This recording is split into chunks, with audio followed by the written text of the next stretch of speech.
Voici le dernier chapitre du cours sur le cytosquelette qui décrit les rôles des filaments intermédiaires. Ces rôles sont variés selon les localisations cellulaires et selon la composition en protéines des filaments intermédiaires. Voici d'abord les filaments à base de kératine. Les kératines sont une famille de protéines dont on connaît principalement deux formes, l'alpha et la bêta-kératine. L'alpha-kératine est aussi appelée cytokératine. Elle est présente chez les mammifères et donc chez l'homme.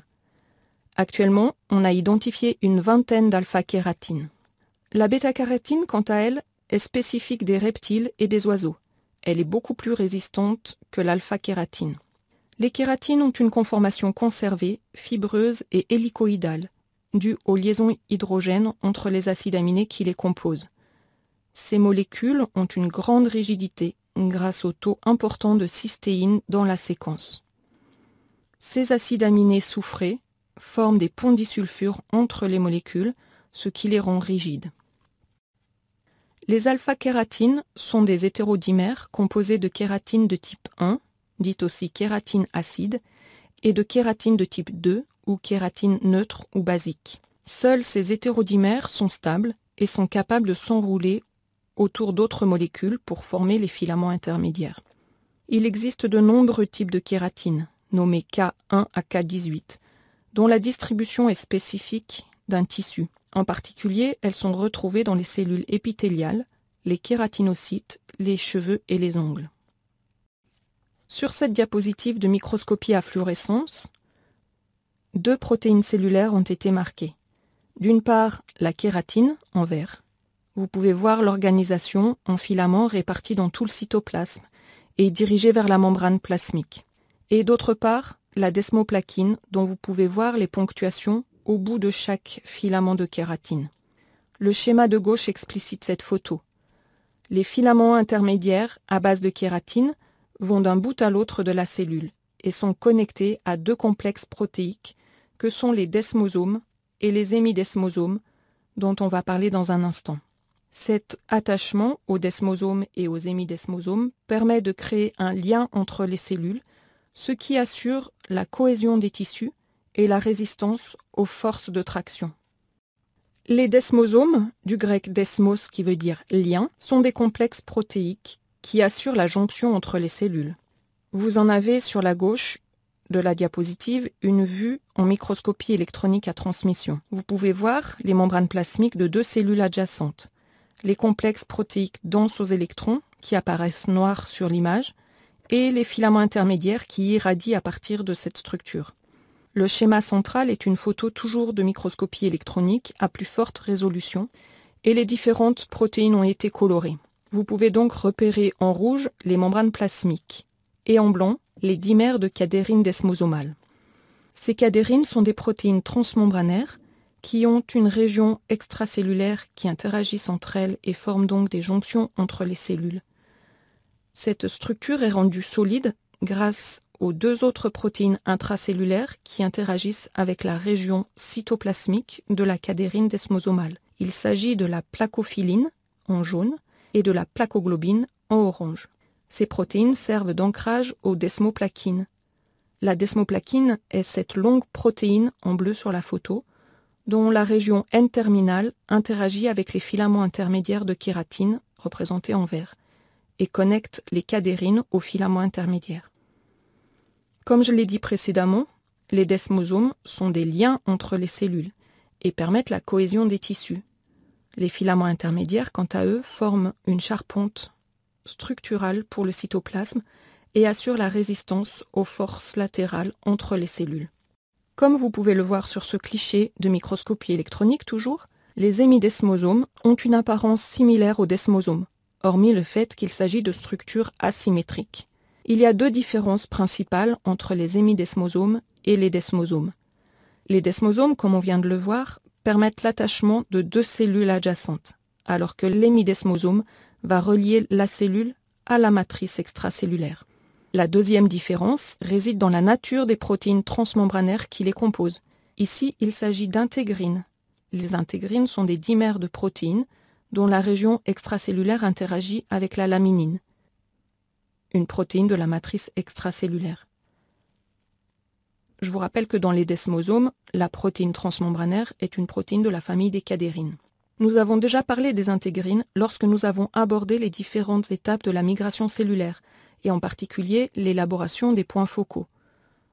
Dans ce cas-là, les sous-unités d'intégrines impliquées étaient capables d'interagir avec la fibronectine et de les connecter aux filaments d'actine. Ici, dans le cas de l'hémidesmosome, les intégrines connectent les filaments intermédiaires par le biais d'une interaction avec la plectine et la protéine BP230. Ces structures sont appelées les plaques d'adhérence, qui ont pour rôle de permettre l'adhérence des cellules à leur support, c'est-à-dire à la lame basale. Cette diapositive vous montre l'implication des filaments intermédiaires dans la formation de l'épiderme. La couche basale des cellules de l'épiderme, que sont les kératinocytes, repose sur la lame basale, en bas du schéma représenté ici. Vous pouvez y repérer les filaments intermédiaires, les hémidesmosomes et les desmosomes. Ces cellules expriment majoritairement les kératines de type 5 et 14. Au fur et à mesure de la formation de la couche cornée, on voit apparaître une modification de l'expression des kératines, avec par exemple des kératines 1 et 10 qui sont surexprimées au niveau de la couche épineuse et une modification de la structure des filaments intermédiaires. En effet, dans la couche granuleuse, on va voir apparaître un excès de kératine, ce qui va entraîner la formation d'agrégats de plus en plus gros jusqu'à la mort des cellules. Ces cellules mortes composent la couche cornée, c'est-à-dire la couche la plus superficielle, et ces cellules restent attachées les unes aux autres grâce au desmosome. Il existe des maladies liées à un dysfonctionnement des filaments intermédiaires à base de kératine de l'épiderme. Ces maladies sont toutes des maladies héréditaires dues à des mutations dans les kératines. Le premier exemple est la maladie héréditaire rare appelée épidermolyse bulleuse simplex. Elle est due à des mutations des kératines 5 et 14, donc celle exprimée dans la couche de cellules la plus profonde de l'épiderme, la couche basale de kératinocytes, celle qui repose sur la lame basale. Ces mutations ont pour conséquence une défaillance du système d'adhésion des cellules dermiques et se manifestent par une peau fragile. Les frottements, même légers, de la peau et les traumatismes induisent le décollement de la peau sous forme de bulles par manque de cohésion entre les cellules et la lame basale. Le deuxième exemple est l'érythrodermie congénitale ichthyosiforme bulleuse, maladie due à des mutations des kératines K1 et K10, celle exprimée dans la couche épineuse de l'épiderme. Cette maladie se manifeste par une prédominance de bulles et d'érosion au niveau de la peau. Pour finir, la kératodermie palmoplantaire épidermolytique est due à des mutations de la kératine 9, celle exprimée dans la couche de transition, juste avant la perte du noyau des cellules. Dans ce cas, on voit un épaississement de la peau au niveau des paumes, des mains et des pieds. Pour finir avec les filaments intermédiaires de kératine, ils sont la base des poils et des cheveux. Le follicule pileux est composé de plusieurs parties, le bulbe, la tige du cheveu et les glandes sébacées. Le bulbe contient la cisgénératrice épithéliale qui produit des cellules corticales. Ces cellules, au cours de leur progression dans la tige du cheveu, s'enrichissent en kératine et forment le cheveu. Cette assise génératrice épithéliale produit aussi des mélanocytes, qui contiennent des grains de mélanine qu'on appelle des mélanosomes. Ces mélanines sont des pigments dont il existe différentes molécules. Par exemple, le mélanine, qui donnera un cheveu de couleur sombre, alors que la phéolmélanine donne des cheveux de couleur claire. Revenons aux cellules corticales. Elles forment ce qu'on appelle le cortex du cheveu. Ces cellules produisent une grande quantité de filaments de kératine organisés en fibrilles. La kératine contient, je vous le rappelle, environ 14% de cystéine, et la cystéine est un acide aminé soufré capable de former des ponts disulfures.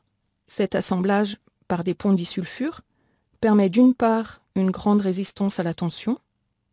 C'est pour cela que vous pouvez tirer relativement fort sur vos cheveux avant de parvenir à les casser. Vous pouvez faire l'essai.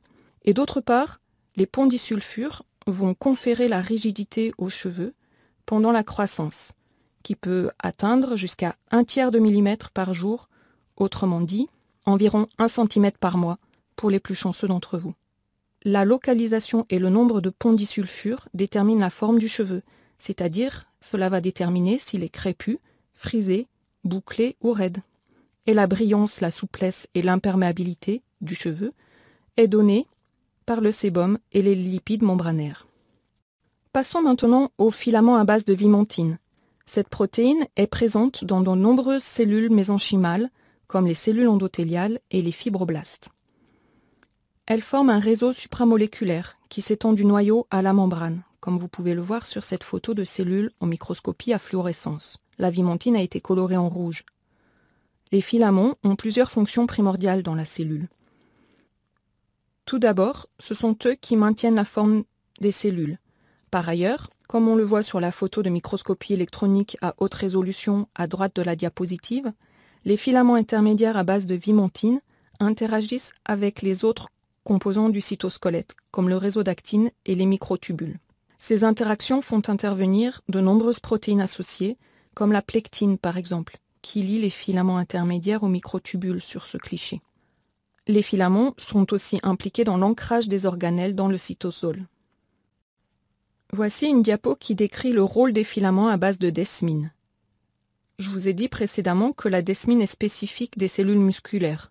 On va la trouver dans le muscle squelettique, le muscle cardiaque et le muscle lisse. Dans le muscle squelettique, dont l'unité de base est le sarcomère, représenté ici, les filaments de desmine sont perpendiculaires à l'axe du sarcomère et relient les fibres les unes aux autres, c'est-à-dire les filaments épais et les microfilaments d'actine couverts de tropomyosine. Cette protéine est primordiale dans le développement du muscle, et au cours du développement, la vimentine, qui est exprimée au stade embryonnaire, disparaît peu à peu et elle est remplacée par la desmine qui prend sa fonction dans le muscle. Passons à un autre type de filaments intermédiaires, ceux composés des protéines des neurofilaments.